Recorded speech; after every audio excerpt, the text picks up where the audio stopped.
interview. This is such a common discussion topic that many ESL students want to talk about because they are very nervous and very scared to go into this interview, which is completely understandable. Even native English speakers feel this way. I feel this way about interviews too. They are scary, and you do have to prepare for an interview for a job that you really want to get. So today we're going to talk about how to prepare for an interview so that you might actually get hired for the position. I will be going over some common interview questions and how you can answer them. First thing you need to remember, confidence is key. You need to have confidence before you go into this interview. For example, if I go into a room, I walk into a room and I'm like this, oh, hello, hi, my name is, right? You're very shy. You don't show this confidence that you know you're capable of doing this job. You want to go in the room and say, hi, my name is, nice to meet you, right? We need to have that confidence.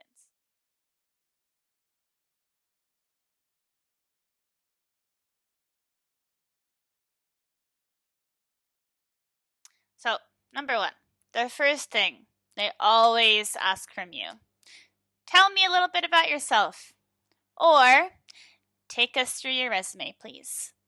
Both of these questions just want you to explain a little bit of background information, who you are, what's your name, how old are you, where did you graduate from, what is your degree, any kind of qualifications or extra skills that you might have. You want to make yourself look good here, right? So you want to really show that confidence and show that you would be a good candidate for this position.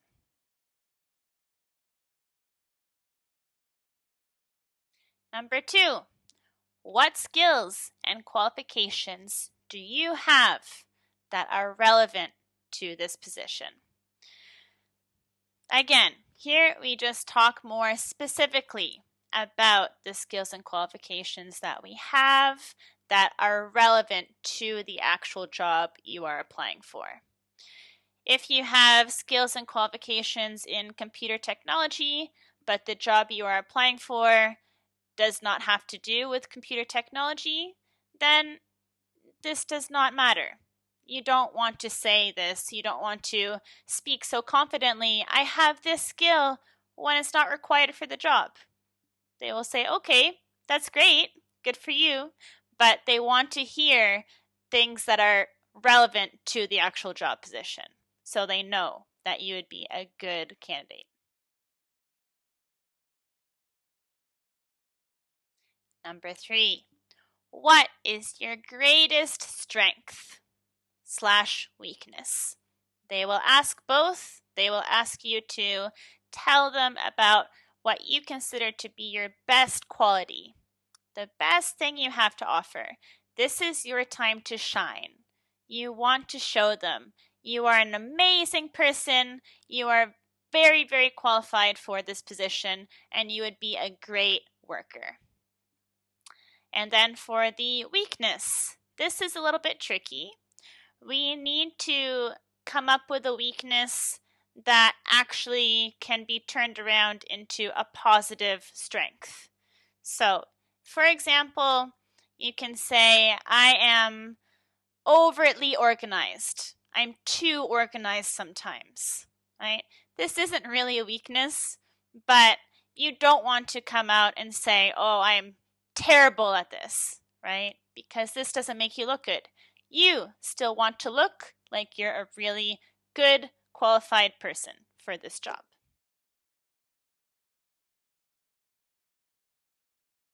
Number four, what is your greatest professional achievement? Here, they want you to talk about one of the things you're most proud of from your previous work experience that you have. So, professional achievement It means you won some kind of award for the work that you did, or you were congratulated on something, some kind of professional work that you have done in the past. They want to hear an example of this. When you are giving examples during the interview, remember to just choose one. Stick with one good example. They don't have so much time to hear all the achievements you have. Just pick the best one, the most relevant one, and the most recent one, and talk about that. Number 5, describe a past conflict that you were in and how you dealt with it, or how you solved it. This is very, very common. Again, here they just want you to take a past work experience that you've had. There was some conflict, there was a problem, something happened between two colleagues, or between someone and the boss, between you and your manager, any kind of conflict, and they want you to describe to them what happened and how it was solved, how it disappeared, how it was dealt with. If you do not have any personal experience with any conflicts, then you can just make something up here. Make sure when we're talking about negative things like conflicts, you want to always spin it around to be as positive as possible.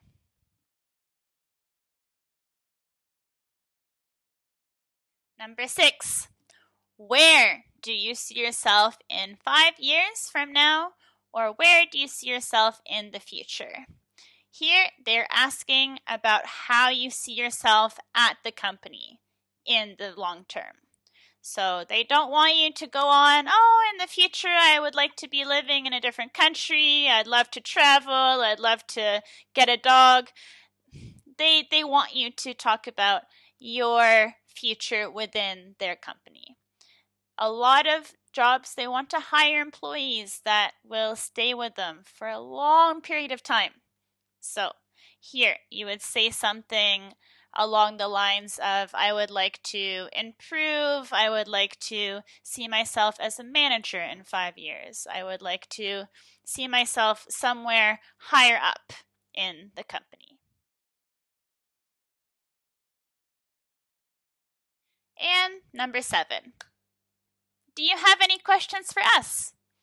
They will always ask this, and you should always ask at least one question.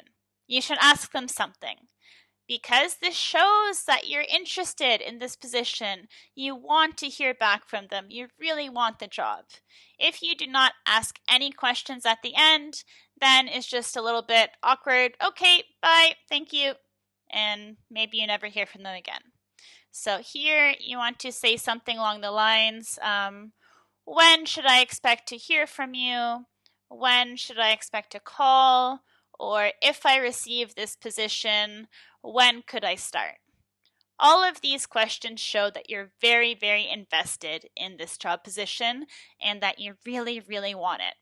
They want to see this. They want you to want the job.